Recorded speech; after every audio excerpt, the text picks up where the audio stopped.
मक्का की वादियों में सन्नाटा था। रात गहरी हो चुकी थी। आसमान पर सितारे टिमटिमा रहे थे। लेकिन उसी रात इतिहास करवट लेने वाला था। काबा शरीफ के पास खड़े लोग आसमान की तरफ देख रहे थे। ठंडी हवा चल रही थी, मगर दिलों में एक अजीब सी बेचैनी थी। किसी को पता नहीं था कि कुछ ही लम्हों बाद दुनिया की तकदीर बदलने वाली है।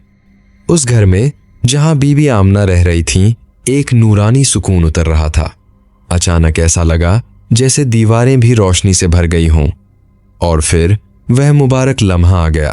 570 ईस्वी, रबीउल अव्वल का महीना, रहमतुल आलमीन, आखिरी नबी मुहम्मद सल्लल्लाहु अलैहि वसल्लम इस दुनिया में तशरीफ लाए।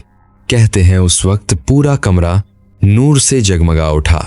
बीबी आमना ने देखा कि एक रोशनी पूरब से लेकर पश्चिम तक फैल गई, जैसे अंधेरे का दौर खत्म हो रहा हो और हिदायत की सुबह शुरू हो रही हो। उसी रात फारस के बादशाह किसरा के महल में भूकंप आया। उसके 14 गुंबद गिर पड़े। वह आग जो सालों से जल रही थी अचानक बुझ गई और सावा झील का पानी सूखने लगा। यह सब इशारा था कि दुनिया में एक नई रहमत आ चुकी है। सुबह होते ही मक्का में खबर फैल गई, अब्दुल्लाह के घर बेटा पैदा हुआ है। लोग मुबारकबाद देने आने लगे। हर चेहरा खुशी से चमक रहा था। जब दादा अब्दुल मुत्तलिब ने अपने पोते को गोद में लिया तो उनकी आंखें नम हो गईं। उन्होंने बच्चे को काबा के पास ले जाकर अल्लाह का शुक्र अदा किया और उसका नाम रखा मोहम्मद, यानी जिसकी हर जगह तारीफ की जाए। कुछ दिनों बाद एक यहूदी ताजिर ने मक्का के लोगों से पूछा, क्या यहाँ कोई बच्चा पैदा हुआ है? जब उसे उस नवजात के बारे में बताया गया तो वह देखने पहुंचा। उसने बच्चे के कंधों के बीच नबूवत की मुहर देखी और कांप उठा। उसे समझ आ गया यह वही आखिरी नबी हैं जिनका जिक्र किताबों में है। बचपन से ही मोहम्मद सल्लल्लाहु अलैहि वसल्लम अलग थे। न झूठ, न धोखा, न बदअखलाकी। लोग उन्हें अल अमीन कहकर पुकारते थे, यानी सबसे ज्यादा भरोसेमंद।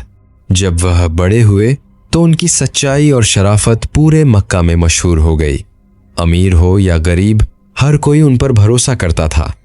उनका निकाह बीबी खदीजा से हुआ, जो एक समझदार और इज्जतदार ताजिरा थीं। उन्होंने हर मुश्किल वक्त में उनका साथ दिया। 40 साल की उम्र में जब वह गार एहरा में तन्हाई में इबादत कर रहे थे, तब पहली वही नाजिल हुई। फरिश्ता जिब्रील आए और कहा, इकरा, पढ़ो। यहीं से नबूवत का आगाज हुआ। उन्होंने लोगों को एक अल्लाह की इबादत की तरफ बुलाया। इंसाफ, रहम, सब्र और मोहब्बत का पैगाम दिया। लेकिन रास्ता आसान नहीं था। ताने मिले, पत्थर मारे गए, तकलीफें दी गईं। मगर उन्होंने सब्र नहीं छोड़ा। मदीना की हिजरत हुई।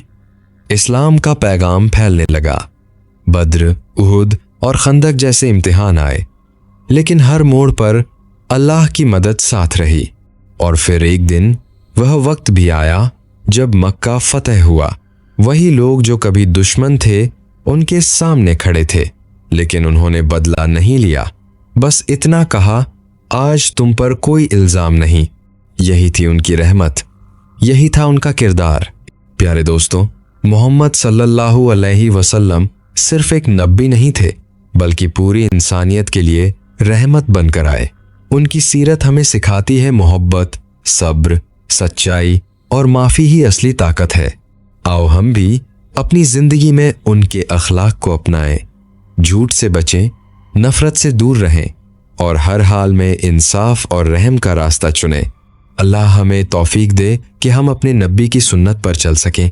अगर आपको यह कहानी पसंद आई हो तो इसे शेयर करें और दिल से दुआ करें कि हमारी ज़िंदगी भी सीरत एनबी की रोशनी से भर जाए। इंशाअल्लाह फिर मिलेंगे एक नई कहानी के साथ। तब तक के लिए अल्लाह हाफिज़।